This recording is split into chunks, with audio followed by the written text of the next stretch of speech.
सुनील जी, मतदान के बाद नतीजों से पहले एग्जिट पोल निकल के सामने आते हैं। आप एग्जिट पोल से कितनी उम्मीदें कर रहे हैं?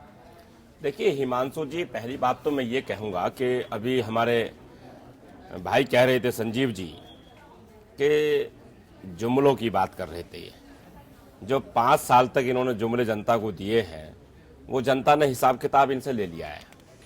वो नहीं, आपको पता चल गया कि हिसाब किताब ले लिया है। ले चुके पूरा। इनके जुमले जो थे, जो युवाओं को सपने दिखाए थे, अगली बार आऊंगा तो मैं अपना जन्म पत्री भी ले आऊंगा। अभी जब सपने दिखाए थे युवाओं को, हाँ। वो सपने सब इन्होंने उनके तार तार कर दिए।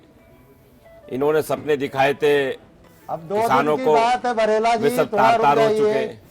और दूसरा बराला जी, वैसे संजीव जी की बात कुछ गलत नहीं होगी यहाँ पर। 2 दिन की बात है, रुकी जाती है। 2 दिन की बात है, लेकिन मैं ये कहना चाह रहा हूँ, प्रधानमंत्री जी ने मऊ की रैली में ये स्पष्ट कर दिया था, और ये कह दिया था प्रधानमंत्री जी ने मऊ की रैली में कि भारतीय जनता पार्टी कोई कसर नहीं छोड़ रही। उत्तर प्रदेश में जनता उनको पूरा समर्थन दे रही है।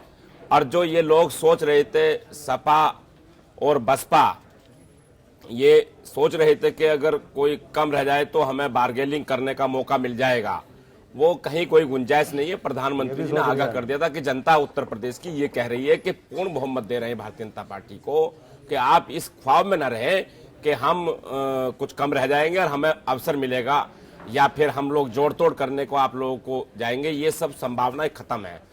दूसरा, एग्जिट पोल तो बिल्कुल स्पष्ट रूप से, अच्छा नहीं बराला जी, एग्जिट पोल की हम बात करेंगे, वो आपने बात छेड़ी है। हाँ। क्या ये बात बिहार की जनता के सामने नहीं कही थी प्रधानमंत्री नरेंद्र मोदी जी ने? देखिए कि जोड़ तोड़ बार्गेनिंग का मौका देंगे ही नहीं हम। वहाँ बिहार की जो मैंडेट था, हाँ। वो बहुत स्पष्ट है। और उसको आप देखिए, भारतीय जनता पार्टी वहाँ 25% वोट पाई है। और आप अगर 2014 के चुनाव को देखेंगे, भारतीय जनता पार्टी उत्तर प्रदेश में 44% वोट पाई थी। नहीं, कल को अगर यूपी में ऐसा होगा तब आप क्या कहेंगे? नहीं, उत्तर तभी आप ये कहेंगे कि नहीं हमारा वोट परसेंटेज बढ़ा है, और निश्चित तौर पर पिछली बार से वोट परसेंटेज तो बढ़ेगा। उत्तर प्रदेश में देखो, एक ये बहुत स्पष्ट है, बिहार को जिस प्रकार से लोग देखते हैं और उसको उसके बारे में जो जितना भी विचार चिंतन होता है, वो फिर दिल्ली की बात करते हैं। 2 राज्यों की बात के विरोधी भी उदाहरण देते हैं, और सब एग्जिट पोल की बात भी आ रही है। लेकिन उत्तर प्रदेश बिल्कुल डिफरेंट है।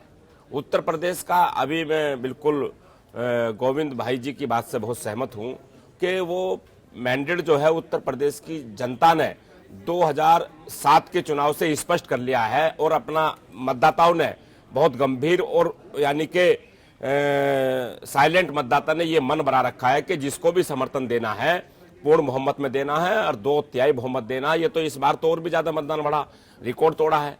तो ये स्पष्ट हो रहा है कि भारतीय जनता पार्टी के पक्ष में ही ये बहुमत आ रहा है, और मतदान बढ़ने के संकेत भी स्पष्ट। दावे हर बार किए जाते हैं बराला जी, दावे हर बार किए जाते हैं। इस बार चुनाव अलग था, इस बार अंडर करंट है जमीन पर। जो आज जमीन पर देखिए, आपको मैं बता दे रहा हूँ हिमांशु जी के उत्तर प्रदेश में नोटबंदी का अगर किसी को फायदा हुआ तो गरीब जनता उस फायदे को लेकर के भारतीय जनता पार्टी के प्रधानमंत्री को निश्चित रूप से संजीव जी पूर्ण बहुमत इस कारण से कि हर घर से वोट भारतीय संजीव जी बहुत